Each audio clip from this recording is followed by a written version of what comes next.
A man arrives at his house, and then he notices that his pregnant wife was sleeping on the couch.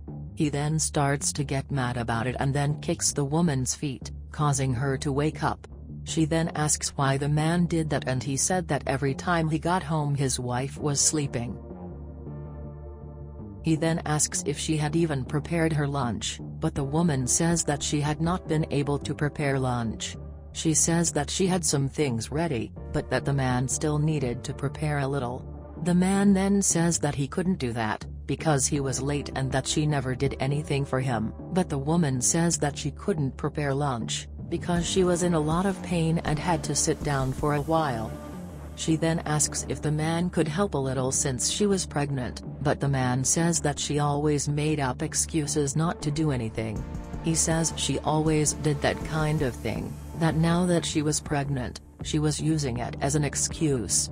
He then asks about her blouse that he needed to wear and asks if she had already washed it, but the woman says that she was in a lot of pain. He then says he doesn't care and asks if she washed her shirt, but she says that she couldn't wash his shirt. He then asks what he was going to do now since he needed her shirt to go to work, but the woman says that she was feeling in a lot of pain. The man then said that he would try to straighten things out, but that the next day he didn't want any of that to happen, that she should do her job. He then says that he would go to work and that when he got back, she should have done the house cleaning and that he didn't want to hear her excuses anymore. She then wonders why she had to go through that situation. She said she couldn't take that situation anymore, because she didn't have anyone to help her with that. Some time later, the woman is lying on the couch when the man arrives holding some clothes. He then said that he couldn't take that situation anymore and then says that she should have washed those clothes.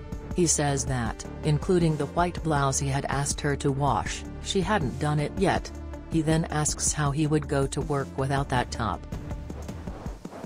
The woman then says that he knew he had another almost dry one waiting for him in the laundry room and that he might as well just finish unwrinkling it with the iron.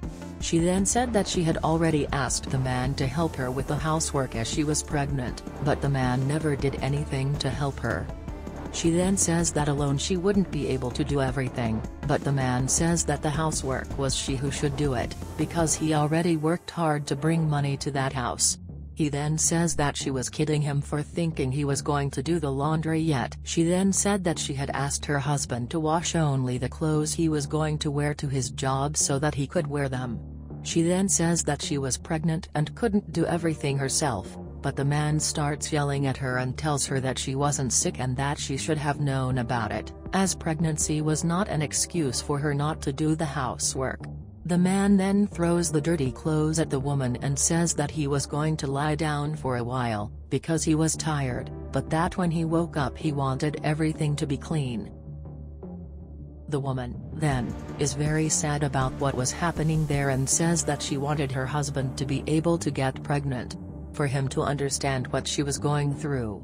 She says that this way he would understand the weight that she carried with that pregnancy, because she couldn't even stand up on her own. She says that child was growing every day and that she didn't know why she had to go through all that alone, without her husband's help. She then wondered why her husband couldn't help her with that situation. Some time later, the woman sits down with great difficulty and begins to write something in a notebook.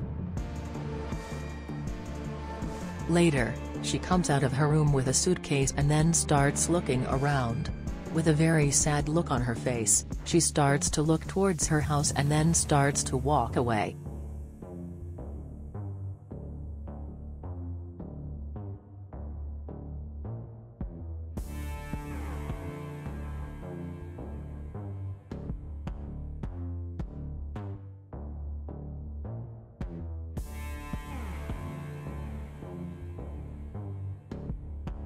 Some time later, the man comes home and starts screaming for his wife, asking if her lunch is ready yet. As no one answers, he starts to get worried, and then he notices a notebook on top of the sofa. He then read what was written on the paper. There was a message saying that the woman and he had gone to a better place, because she couldn't take all the mistreatment that the man did to her anymore. She then said that she needed to take care of her son and that it was just her and her son now. He is then very surprised by that and wonders where she could go. He wonders where she would find a better place than their home, because that was the best place she could be. He says he worked hard to support his wife and that she never lacked for anything. He said that she had never lacked for clothes or food. He wonders how a woman could have done that to him and where she could have gone. He then said that I would not lose his wife and child.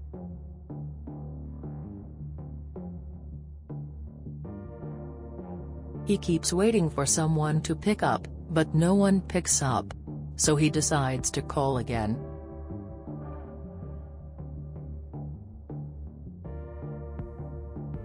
He then calls again and asks her to answer the phone, but as no one answers, he gets very frustrated with it.